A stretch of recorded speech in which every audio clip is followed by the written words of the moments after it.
Hello, this is Sarfraz Niazi. Today I'm bringing you an update on COVID 19. I'm calling this pandemic now a pandemic of insanity, how things have changed.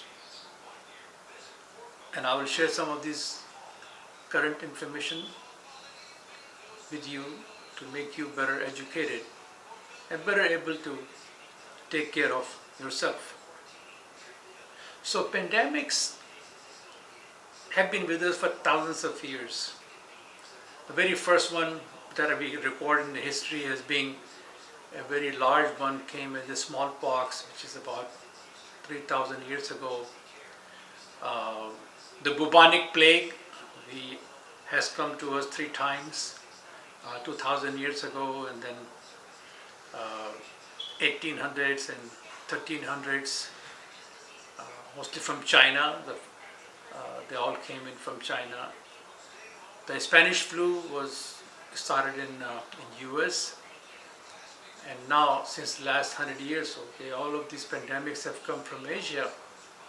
And there is a correlation with the wet markets and what I call species jumping. Viruses are just a piece of chemistry lying with no heart, no brain, and these are the remnants and the parts of the DNA of other species. And they jump species.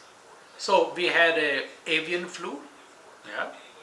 We had swine flu, and I think it will be okay for us to call this as a bat flu. I think there was some hesitation on part of CDC in calling it a bat flu because then they have to connect it with the source of it, and I think that source is very well understood where it came from. But here's the part of it, okay? None of these flus that or the pandemics we have talked about are gone. Even today, people are dying of bubonic plague in Africa. The last death from bubonic plague in US was in 1925, but that hasn't really left this earth. Yes, smallpox we were able to conquer after thousands of years. People are still dying of swine flu, they're still dying of avian flu. So what is it that makes us decide that the pandemic is gone? So there are two parts of it. The first one is called medical. I think once we have a vaccine or a solution, we can get rid of this pandemic. And that's coming. Okay? I think this time it will come sooner than it has been possible in the past.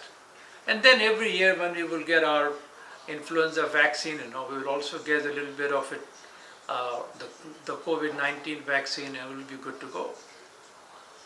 So that's a medical solution.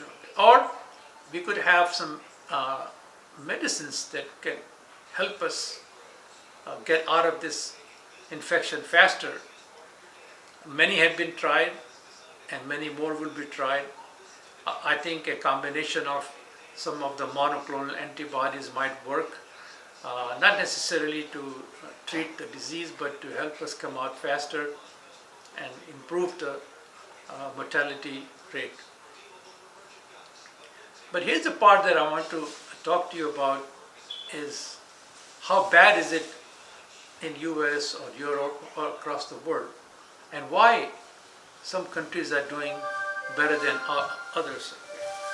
So US has a world population of about 5%, and we have 33% of all deaths, very high ratio.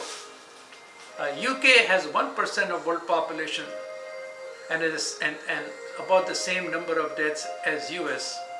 So that's very, very high. So let's look at the countries that did very well.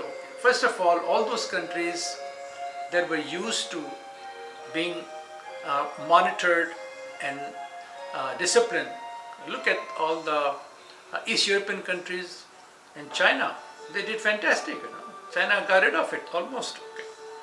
And there are countries like New Zealand and South Korea, where I think people hold their values very strongly. But then there are countries like US and UK where people, where the personal liberties and personal rights are considered above all the rights of other people, I think. And we are seeing part of it going out now. People are coming out of lockout. I've seen people carrying bazookas and AK-47s to kill the virus. What can I say? But at the same time, I think we're also seeing a lot of misconceptions growing. First of all, how do you protect yourself? How many times you have seen people telling you to wear a mask, but how many times have you seen people telling you to wear a goggle also? Eyes are just as important as your nose and your mouth to get the virus into your body. Very important. I think if you wear good fitting goggles and good mask and you wash your hands outside, you will reduce your risk significantly, especially now as things are unfolding and the lockdowns are moving away. Then I see things like in New York subways, they are disinfecting the cars. This virus dies upon exposure to sunlight. On a hard surface, maybe an hour or so, it just simply inactivates. On maybe a cardboard, 3 to 4 hours at the most. I don't understand, why they have to go and do the disinfection. If you just leave it alone for about 5-6 hours, it will go away. It's not a living entity that will find its way into life. I've also seen that people are being sprayed with liquids before they enter into some buildings to disinfect them. I tell them one thing, the virus is not on the surface of your shirt, that matters, the one that's inside your body that you are exhaling. So there's a lot of misconceptions that need to be clarified. In India, they claim that this virus is brought in by the rich people. And they said that if you were not flying into India, there will be no virus. And who's flying in? Those who can afford to fly in. There is some value to that, But I think we just need to be very understanding that this pandemic will too pass. This is once in 100 years that we got this pandemic. A lot will change in the aftermath. How we work, how we treat each other, and how we cherish life will be very important. And I can tell you for years, statisticians will have a wall of a time, and giving you a lot of analysis. But right now, we have to be sensible, stay home as far as you can, and protect yourself with a mask and goggles, not just the mask. Thank you, and hope you stay safe and healthy. Bye.